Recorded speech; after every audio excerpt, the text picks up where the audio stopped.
Hi, welcome back to my channel. My name is Kat, and today I'm doing my TBR for Shorty September. So this is my favorite readathon all year. It's one of the only ones that I actually do because I prefer standalones. I prefer books under 300 normally. That's just my preference as a reader, so this readathon is made for me. If you don't know about Shorty September, it was originally created, I think, by Sean and Bert, who I believe no longer make videos. They're not hosting it this year, but it is being carried on. So I will leave all of the details down below. I just wanted to jump on really quick and film my TBR for the month. I forgot to mention this cute little mug I just picked up. How cute is this? It is so adorable, and it's kind of like cute and ugly at the same time, and I love that kind of thing. Yeah, so I had some coffee and let's just do the TBR like super quick. I'm very, very excited. So the theme is shorts, like, you know, clothing shorts, and different props for that.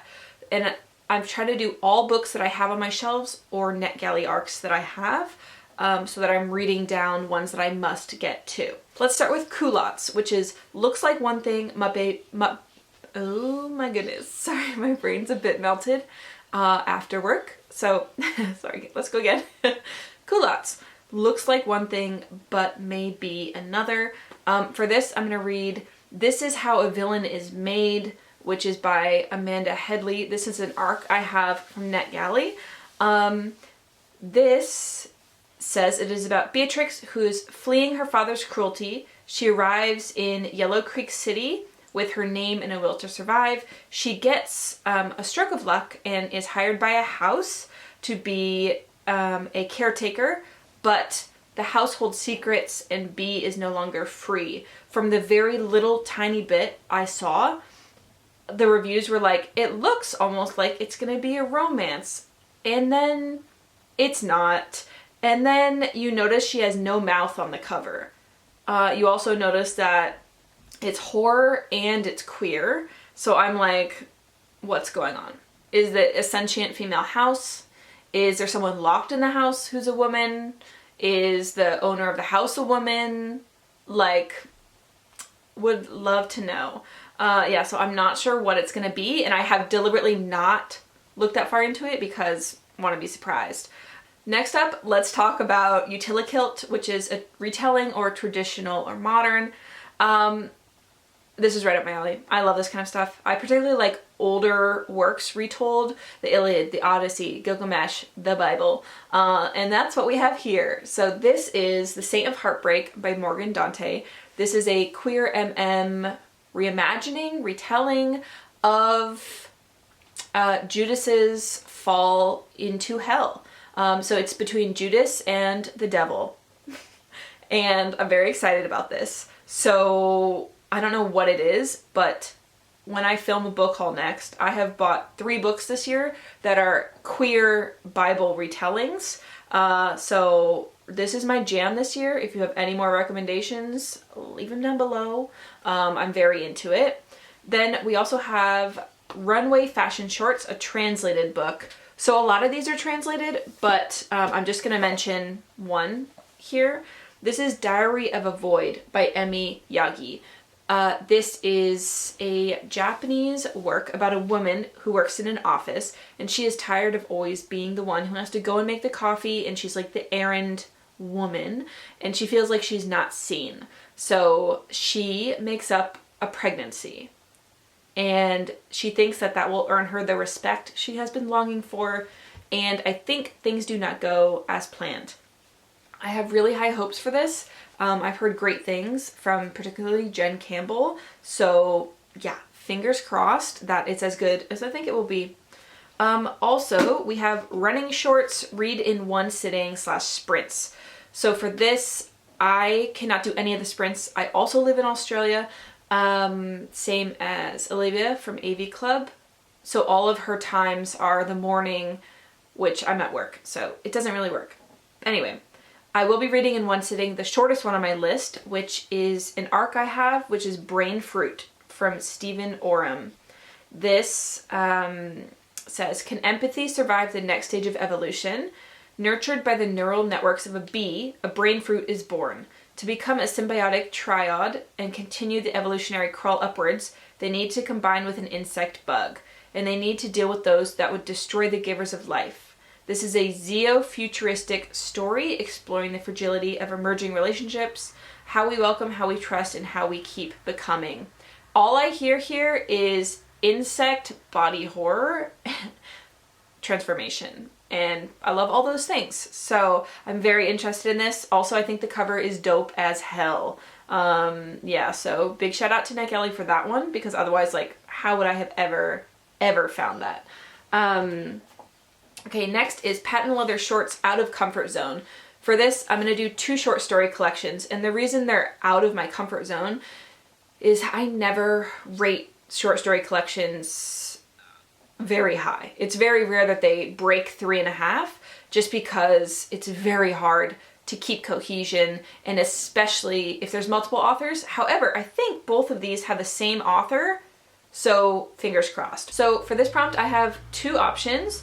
First is 10 Planets, a short story collection by Yuri Herrera, and he wrote The Transmigration of Bodies, which I really liked in years past. Very dark writing style, and this is a collection of sci-fi dark short stories, and sci-fi is also out of my comfort zone, so this is double out of my comfort zone, but I think maybe it crosses out a little because I have read and liked the author before, so I'm very hopeful about this one. And the other short story collection I have is a NetGalley arc, A Slightly Stranger Point of View by Hannah Birss. Which, look at that amazing weird cover, body horror and mushrooms. So it says, do not disturb the, brain melting.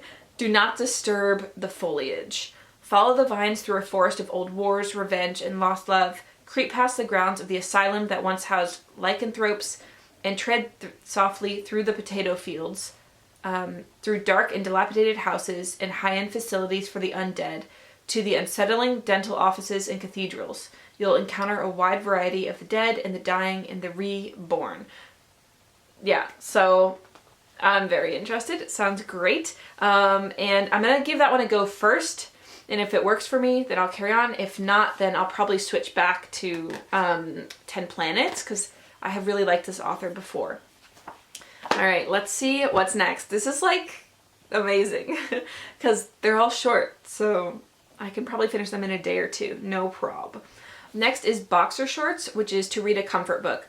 So for me, a comfort book is definitely either on a topic I really like, or the most comforting is an author that I have read and loved before.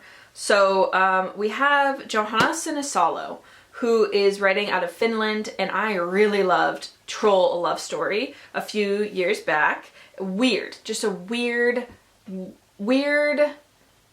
writing style. It's like if Haruki Murakami was really, really weird. It's the best way I can describe it. I have 2 options. I'm not sure which one is gonna be the one, but The Blood of Angels is dealing with bee colony collapse, and an amateur beekeeper is devastated by the recent death of his son when suddenly he makes a discovery, a pathway to a parallel world.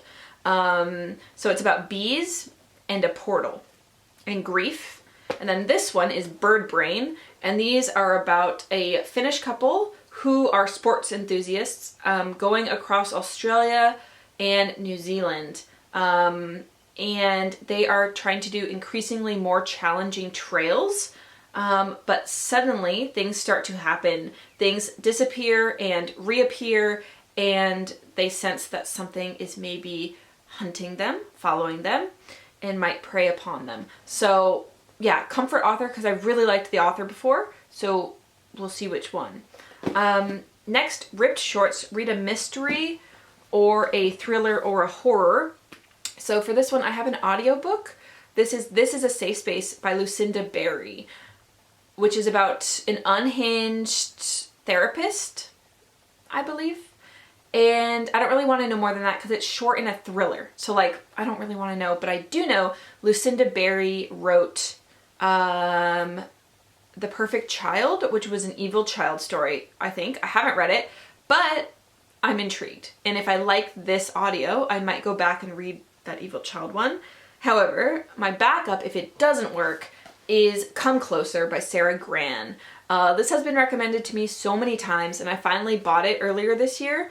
Yeah, I just love it. They're so confident that the blurb is so short. It says, there was no reason to assume anything out of the ordinary was going on. Strange noises in the apartment, impulsive behavior, intense dreams. It wasn't like everything went wrong all at once. Shoplifting, fighting, blackouts. There must be a reasonable explanation for all of this. Yeah, and everyone's like sinister, terrifying, scary, so scary, dark, seductive, horror, thriller. So I'm really keen for this. I also love this cover. I could not get this cover. I think it is so stunning, just bright red. And then the spine is half black, half red, which I freaking love it. All right. Next is Half and Half. Read a book and watch its movie. For this one, I'm gonna do The Little Prince. Never read this and never watched the movie. We'll see how it goes because I think I'm gonna love the book. The movie scares me because it almost looks like claymation. It's like where the animation is oddly squishy looking. So we'll see. We'll see. Yeah, but I've heard great things. I have like a friend who loved it so much they have a tattoo of some of this on them, so hopes are high. Okay, we also have Granddad shorts. You've had it for a while. For this one, it's gotta be this. This is an aquarium, a poetry collection by Jeffrey Yang. So when I went home a few years ago to the US, my parents have like moved and I had to sort through my books. This was one of my favorite poetry collections in university over a decade ago. And it's so old that I don't know if you can see, but it has sun damage here. So this must have been protected and then this got absolutely bleached. But yeah, it's so old and I haven't read it in like 10, 12 years. So I'm like, oh, absolutely. I need to reread it. And then if it still stands up, it's going right on the poetry shelf, which I'm very picky about poetry. I like very little poetry. And so I'm keen to add this if I really like it. I also love the illustration style on the front. Look at that. Just stunning. Okay. And the last one is Shorty Shorts, book written in the 70s, 80s. So I only have one short book on my whole shelves that was written in the 70s, and it's Equus, the play by Peter Schaeffer. I don't know. Other than that, it's weird. Someone just recommended it to me. I saw it in an op shop and I got it for $2. So I don't know. I have two plays on my shelves and this could have also gone in out of my comfort zone because I really never read plays. I have only ever liked one play ever. Shout out Importance of Being Earnest.